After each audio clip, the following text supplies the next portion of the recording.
Maratoni! Ikaw, anong trip mo?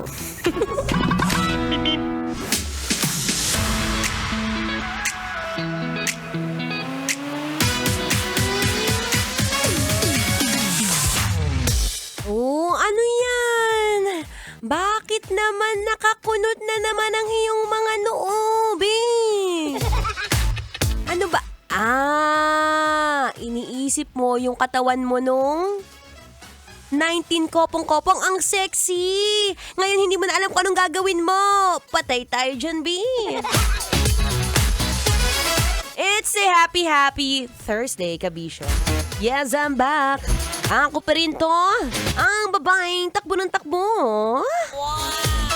Sa isip mo.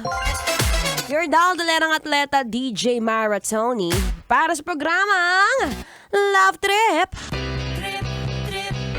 Yo, pakinggan nyo to. Trip lang. Alam ko naman napapaisip ka sa mga oras na ito kung hanggang #Throwback Thursday ka na lang. Tingnan mo yung katabi mo, nag-iisip kung kailan sasarap.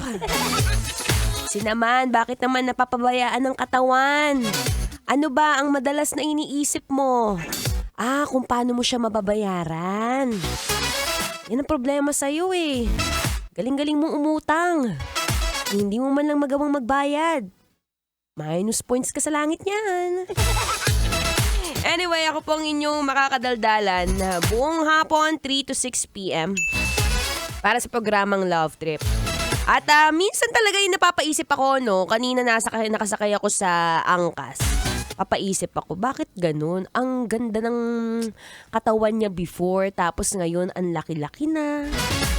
Parang, ako kasi, to be honest, never ko pang na-reach yung dream body ko. Actually, nalalakihan nga ako sa bilbil ko ngayon eh. Pero grabe lang din yung ibang tao na ubod ng, ang sarap talaga ng abs.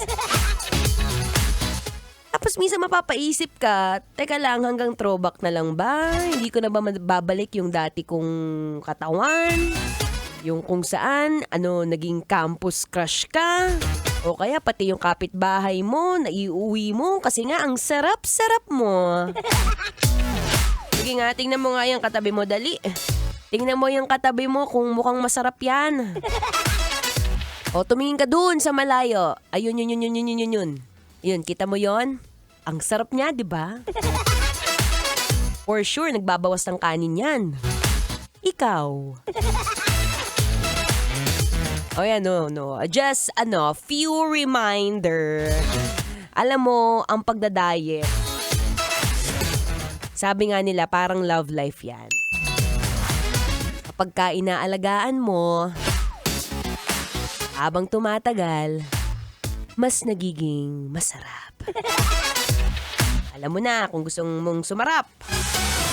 Hindi lang pwede jowa-jowa ang inaalagaan, B.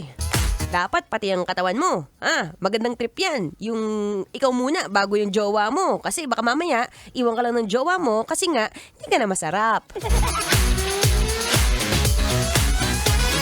Anyway, perfect station ka nang napuntahan, B. Tamang-tama, nandito na si Maratoni kung saan tuturuan ka maging healthy. Yes, that's right. Alam mo naman, hindi pwedeng ako lang ang masarap, B. Dapat pati ikaw. Kaya abang naghihintay ka dyan, uminom ka muna ng malamig na tubig, pampagaan ng mga nararamdaman, lalo na ang iyong mga pinagkakautangan. Please, bayaran mo naman. At syempre, habang naghihintay, pakilakasan ang volume ng radyo. Dali. Naku, minsan ka lang makakarinig kung paano ka maging masarap, B. Naku, this is your chance. At feeling ko ito yung nararamdaman mo talaga, itong next song natin eh. Marami kang grrrr.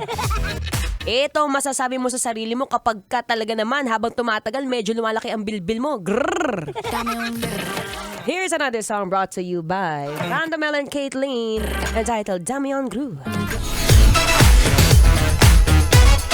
Metro's number one. Metro's number one.